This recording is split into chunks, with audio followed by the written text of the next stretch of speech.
took quite a look when the knife came out to cut a hole in the drum skin to put the microphone in. Wow, that must have been interesting. And Andrew, from your younger brother. Yes. Yes, the quiet one. Yes. He's wondering if you remember when you used to call him Grunt. Absolutely. Yeah. And when you and your cousin destroyed his Cabbage Patch doll when he was 6 years old, bashing his face in on a railing while he watched. That's why he's a neurologist. Yes, brotherly tendencies. Okay.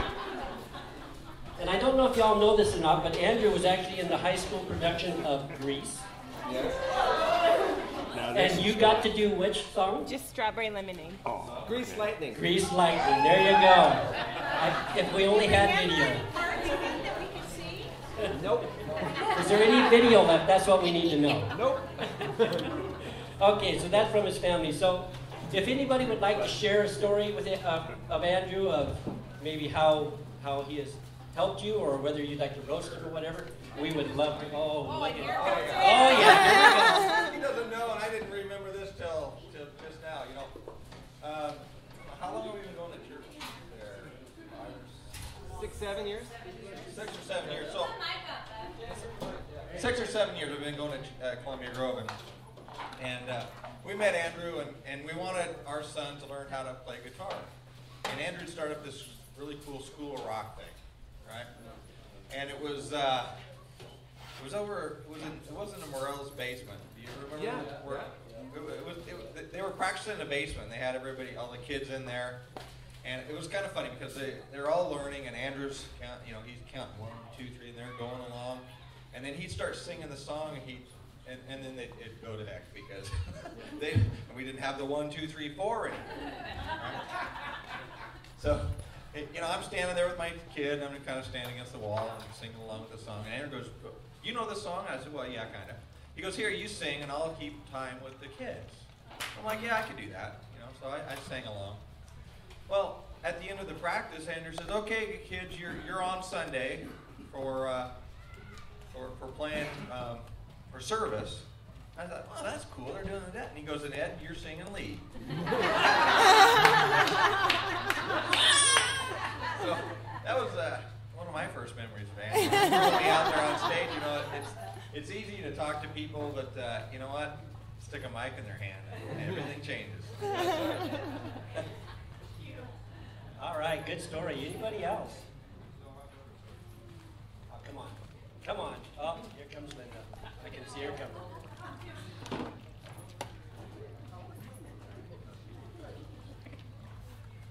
Well, Andrew's so lucky that he gets to work with girls, and it's all girls at the office.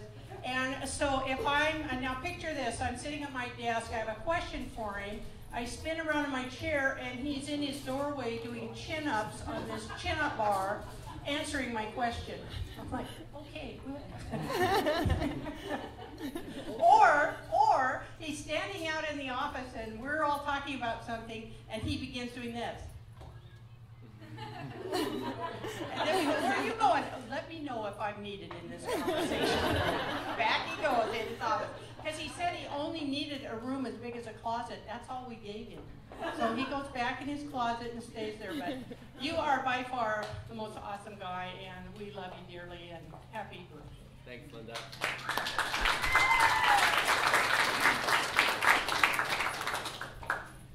Okay, some more brave people.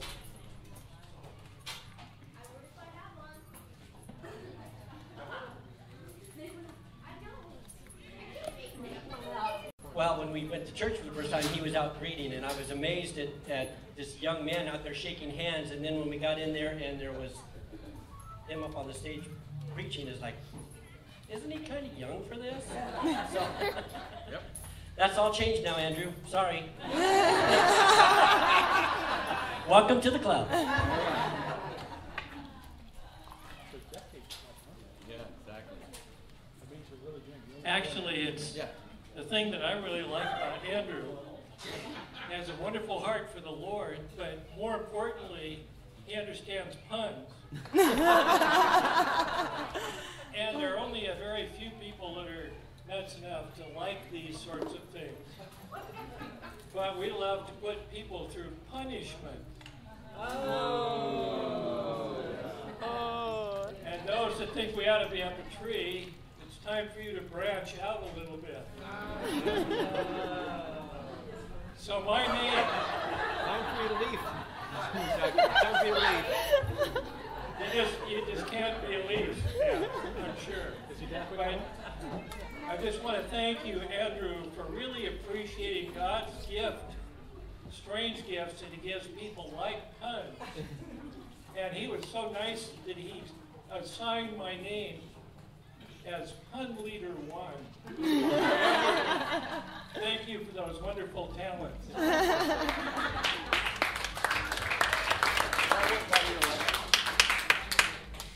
Andrew, I don't have a funny story about you. I've been pretty new in the church, only 7 months now. I just have a lot of things. You brought me through some hard times. And I just want to say thanks for helping Jesus help me. Thank you.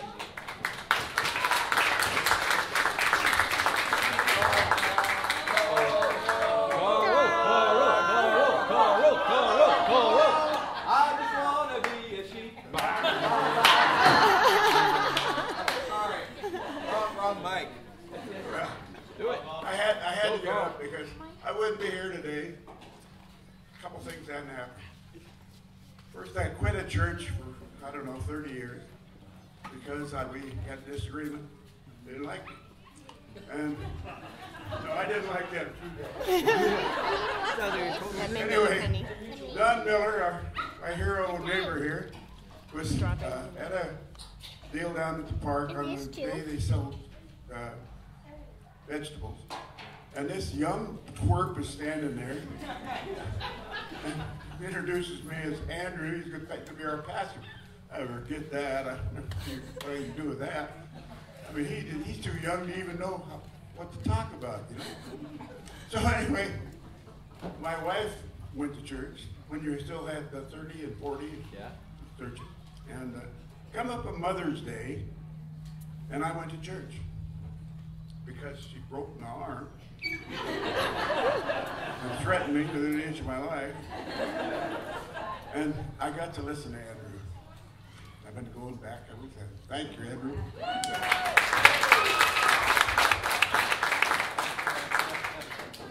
All right, so I was doing the math today and realizing that Andrew and I have actually been friends for 18 years.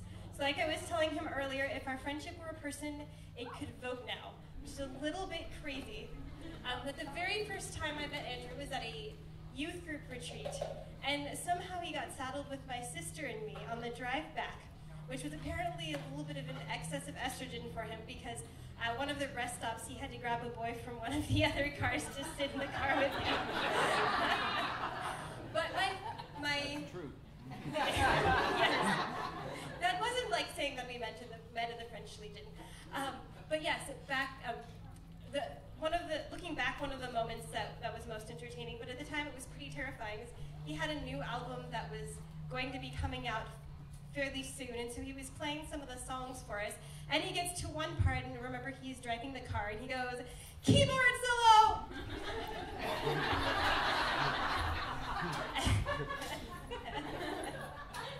So Andrew was leading me into a life of prayer from the very beginning of our relationship.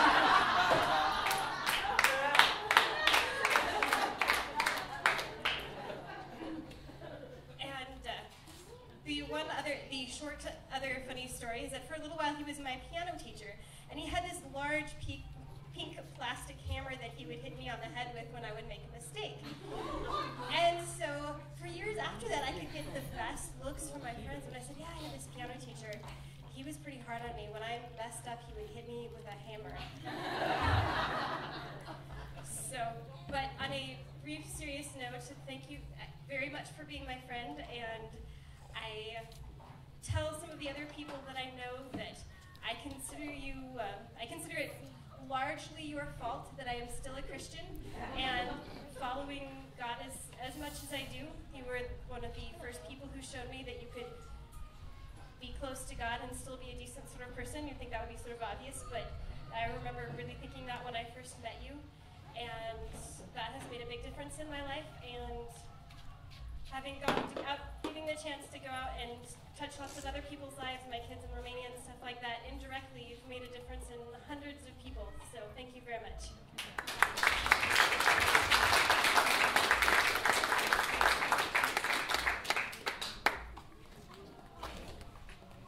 That reminded me of a story. Andrew has done so much for my family, especially my children. My kids, as you know, I'm sorry, play in the worship team, and they started also in School of Rock. Poor Travis, a lot of people don't know who he is, but I do have a third child. He's just not, rhythm is not one of his fortes. Anyway, so we've done a lot of music, but we also did these wonderful trips to Winthrop where we had so much fun sledding down these incredible hills. But I remember this one trip up there. We followed Andrew with 4 boys, I think, in the car, and I had a bunch of girls. And all of a sudden, we're driving around Orondo, and all these arms come out the window, and in unison, they're flying. And it was just so funny to watch. And that is what he has given all our children and all of us, is the joy that you can have in this life. So thank you.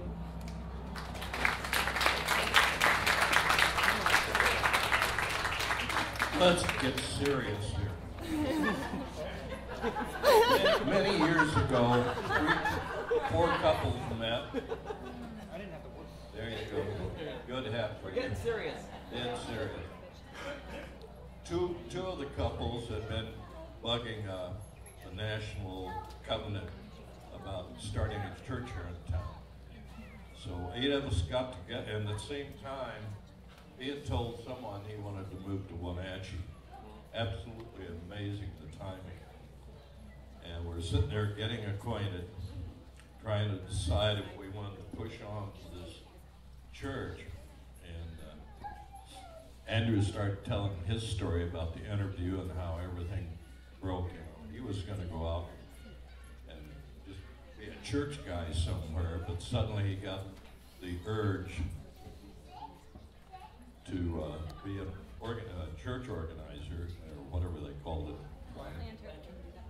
And that impressed me. Then he was telling him about he had his family and they had to jump on a subway train or something to get to a meeting, didn't have the money, and hit the gate, and it opened up for them, and they came on through. And I said, this is a God thing. He was due here, and here we are. And I think it's been fantastic for all of us. It still is. Lots ahead, even if you are 40. I changed professions at 40. Don't you do it. You're doing well.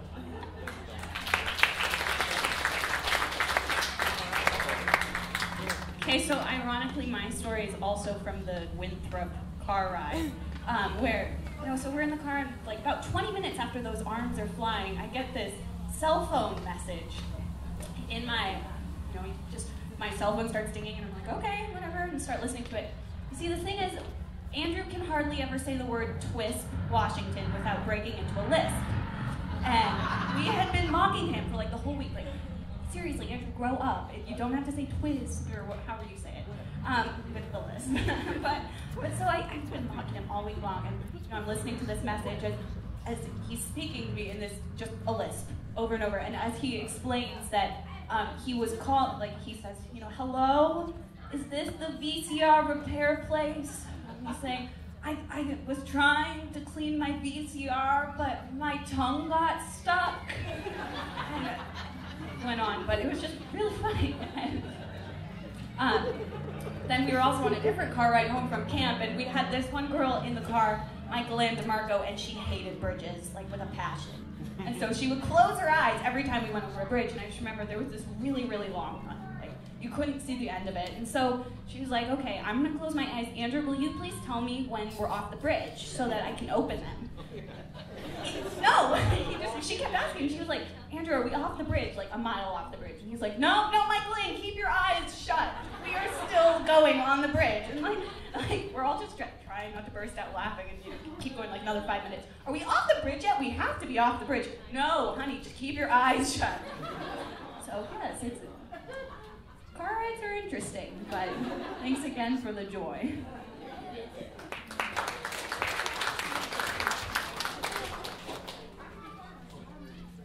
One thing you'll find about Andrew is the more rest he gets, the loopier he gets. So we can go through worship team practice and it gets pretty hilarious because he'll start cracking up and doing stuff and then the next day, if he's really rested, he'll actually do it, and you've seen some of that happen. And then afterwards, he'll say, I'm going to hear about that tomorrow. There's going to be a bunch of emails in my basket when I get into work. Yeah, that's not true. It's worth it. Evan, do we have a story?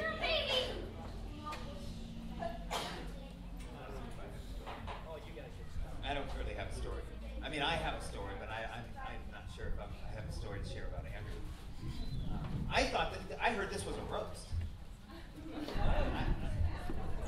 No, I just was thinking about that, and I think, how would you roast Andrew? Well, he's one of the only people I've ever known that has made being so dorky an asset.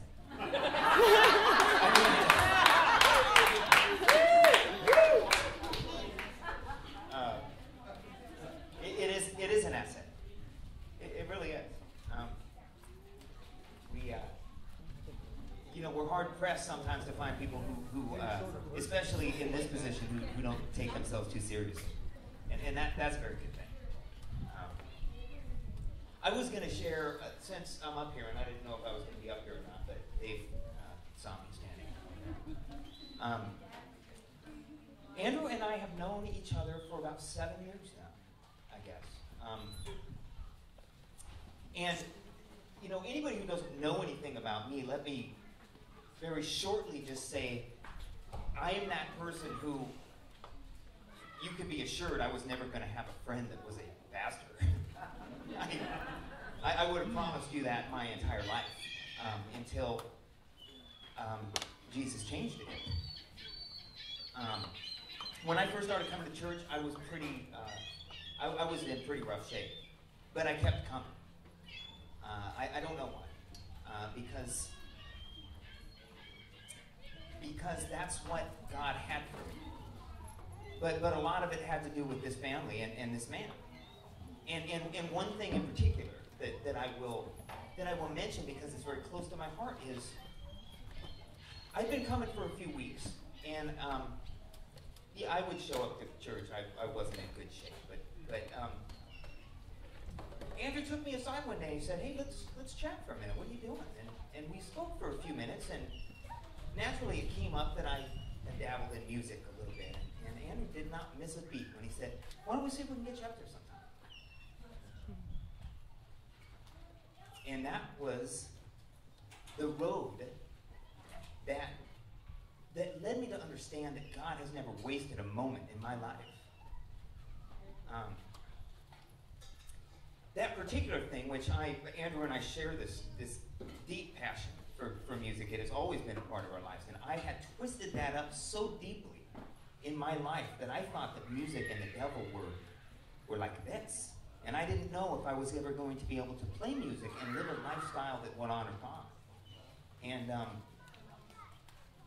thankfully, because of a congregation that was very accepting of me and a man who was willing to put me in those shoes and say, "Let's see what you got." I realized why I'd been drawn to music all my life once I played a few simple notes for the Lord. And so, Andrew, that changed my life.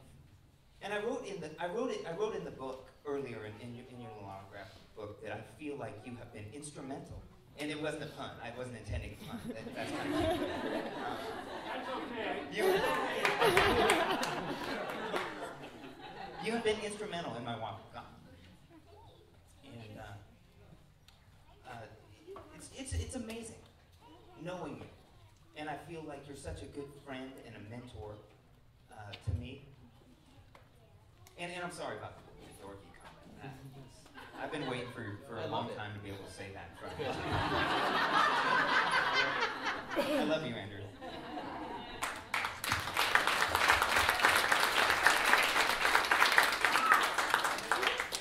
You better strap down there, Andrew. Here comes Jerry. Well, my sister wanted me to share the story. So there was this youth group event, and it was a challenge, and me and Andrew just so happened to get paired up, which was probably a bad idea. It was a song-changing competition. So we thought of this song, and it was "How Great Is Our God." But I mean, me and Andrew, we're gorgeous, so obviously we changed it to "How Great Is Our bod." How great is our bod? Men above all men, the perfect specimen. I just thought that was a good story.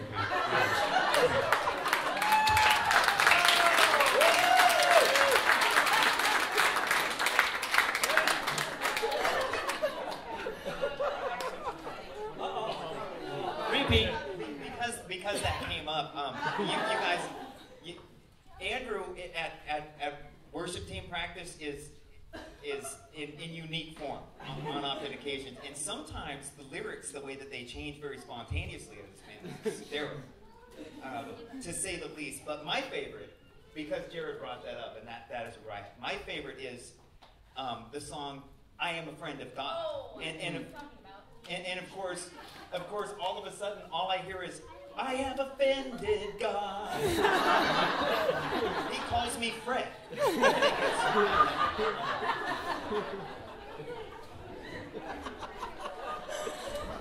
That's true.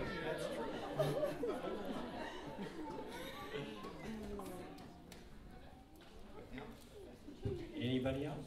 All right, Eli. I met Pastor Andrew in 2009 at the farmer's market over a whoopie pie.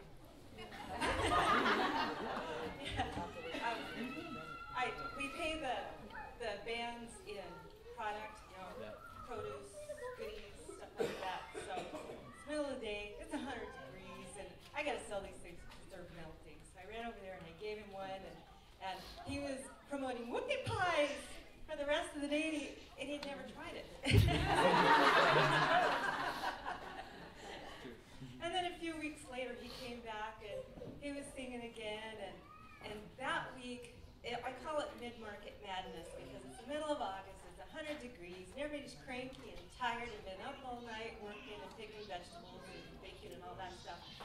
And the vendors were cranky. We had people coming in, this biker family, and they were complaining about that preacher over there, whoever he was, singing Christian music. It happens at all those farmers markets. They just hated it. And I looked at him and I said, "Well, I'm one of those Christian people. Want a whoopie pie?" And after that, he came over and he said, "I'm done. I'm not coming back to the market anymore. This is just awful."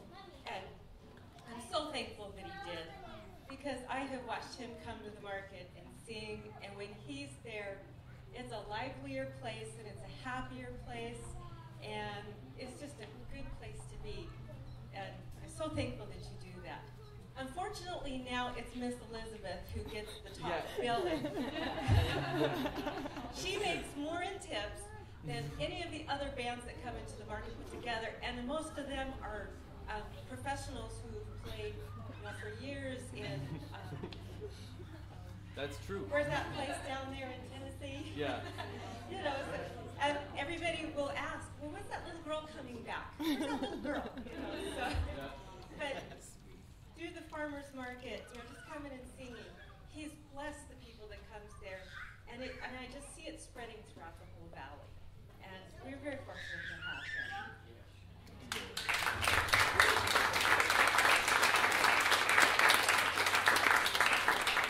That reminds me of another story about the farmer's market. Whoopie guys, yeah. When we first started doing the farmer's market, it was at the bottom of 5th Street. And we were set up down there right on the back side of the restroom facilities. And it's pretty hot out, and we're out in the sun, and there's no shade anywhere. And right next to us was the guy selling knives and sharpening knives. And he's grumbling that we're too loud and chasing his customers away. And about halfway through the set, Andrew's up in the lead there, and this knife went, phew. go flying by, he would sharpening the knife and buffing it off, and it caught in the buffer, and it missed Andrew by inches. Yeah. And I remember Andrew turning around going, hey, maybe we should turn it down just a little.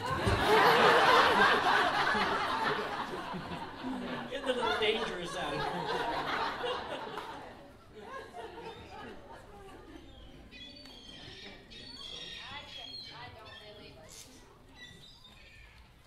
If I had a funny story, I probably would have said it earlier. I'm totally blank right now. But, you know, I've been here for like my whole life.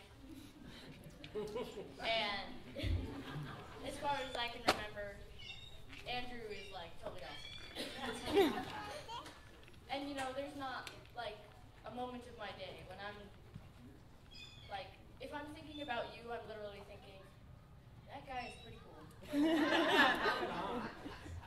You know, Andrew's just one of my close friends. I know that I can trust him with basically anything that happens to be on my mind, and I just know that he's gonna be there. He's just one of those guys. Lauren's not willing to come up because she's a butt. So.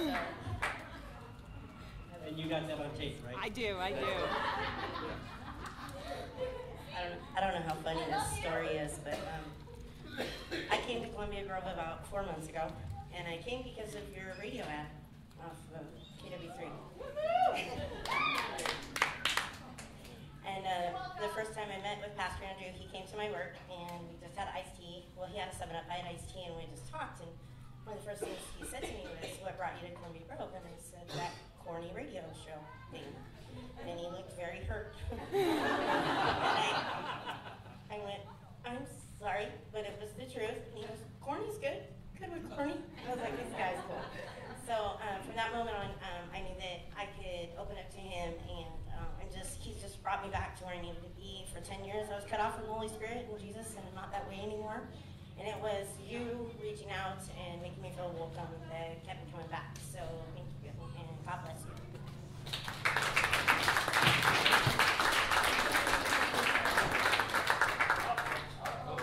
Who was it that actually came up and told you that your fly was unzipped? That was funny. That was very funny. Yeah. Yeah. That was funny. Well, I don't have anything very funny, but I've been going to Columbia Grove since 2005, 2004-ish, and I feel like your family. I think the one thing that everybody probably wouldn't say, but it hits right in the soul, is that God works through you where you accept us where we've been, where we're at, and where we're going. And no matter if it's a tough time, it's a happy time, or just a dull time, we know that we can walk up to you and have your grace. And you're just amazing. And it's amazing how many people you've touched. Words don't describe how great you are. So thank you for that. And you're as young as you want to be.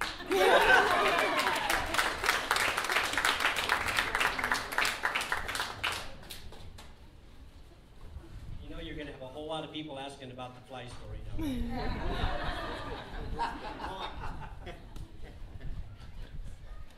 Okay, go ahead. Behind every great man is a wonderful woman. And your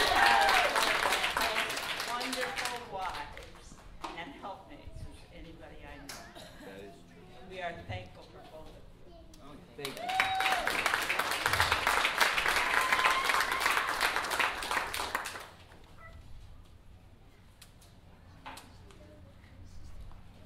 Okay, here we go. The pun leader, is it? Pun master? Pun meister.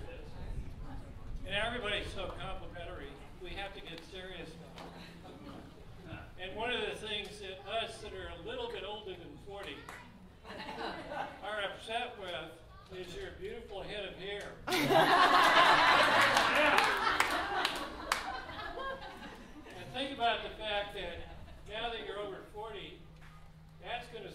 changed. Also, by the way, I better speak up for you. There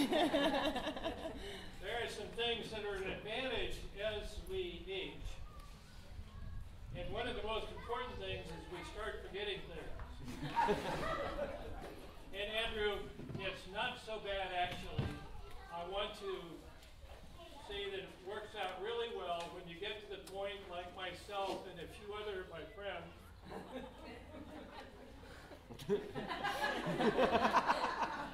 when in reality all you need is one CD. You keep playing it over and over again and wondering, you know, that looks familiar, but I don't know how it ends. Yeah.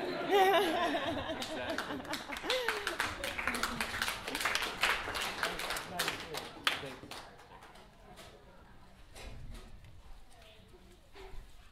Last chance. I know there's some more good stories out there.